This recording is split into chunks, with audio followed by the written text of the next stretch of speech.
Welcome to the India Conference at Harvard University. It's an honor to be interviewing today with S4 Media. My name is Sana Sheikh, and I have the pleasure of interviewing Ms. Pallavi Pareek, building an entrepreneurial solutions for the integral issues of society and workplaces with core focus on inclusion. Her current venture, Ungender, is an advisory for CXOs to build safe and diverse organizations through strategic diversity management. So, Ms. Pareek, can you tell us more about Ungender? Yes, thank you so much for firstly having me here. Thank you. And giving me this opportunity to answer this question for all the audiences that will be listening to this. What we have been working on is a primary and a very, age-old and generation-old problem, which is sexual harassment and gender-based discrimination, which is prevalent in workplaces. Now, countries across the world, more than 144 countries across the world have taken a stance and have created some regulatory framework which mandates workplaces to educate their employees on this particular aspect because people don't know. Gender was never told how they should be interacting with each other in a respectful and a dignified and a non-intrusive environment, which further creates limitation in growth, in inclusion. And that's why we hear a lot of conversation about diversity, equity, inclusion, belonging. So what we work with when we work with companies is we help them understand the mandates. We help them implement the right policies, education and awareness initiatives. And as and when there are incidents which get reported, proper and timely redressal of those complaints. That's what we do. And I'm sure that there's a lot of taboo around the topic that you focus on. So what are some challenges that you face when trying to talk about Ungender with other organizations? The biggest challenge, like you rightly said, the taboo, right? A problem will only get solved when we admit that there is a problem, right? And that internalization or that realization has to happen within the space. So every time we enter a workplace, it's us getting them to understand and see what was already happening there.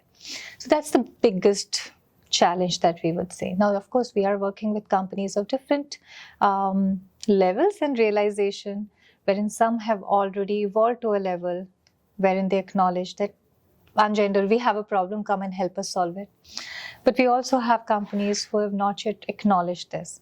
There's a compliance issue, because how can you not implement something if there's already a mandate out there? Mm-hmm. That's one, acknowledging and realizing and admitting that we have a problem so that we can start working on the solution. The second part is the beneficiary or the stakeholder, the people at the receiving end. Sexual harassment in the workplace, the person or the individuals or humans on the other side, the receiving side, are primarily women. Right. And we all understand how difficult it is for women to speak about these issues. There's a lot of stereotypes, stigma associated with every time a woman speaks up and asks for something better or rejects what is being extended her way. Yes.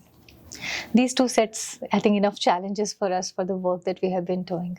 Absolutely. And what kind of motivated you or inspired you to face the issue of sexual harassment in workplaces?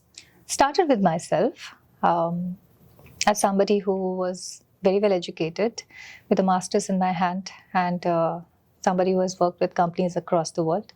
When I started appearing in certain spaces, the kind of questions that were coming my way and the kind of there's certain, you only see men taking space right. in boardrooms, in decision-making spaces, in certain functions, the kind of conversations that were coming my way, the timings at which I should be looking for a certain job at, the roles that are suited for me, how long I'm going to be staying in the company, whether I'm a reliable talent to be taken inside the company or not.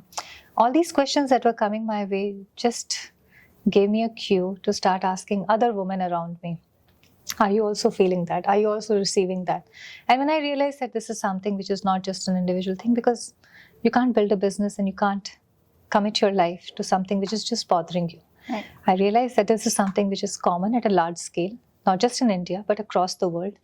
And that's how Ungender as a solution provider came into existence. Wow, that's a really inspiring story. Thank you for empowering women across the globe and across India.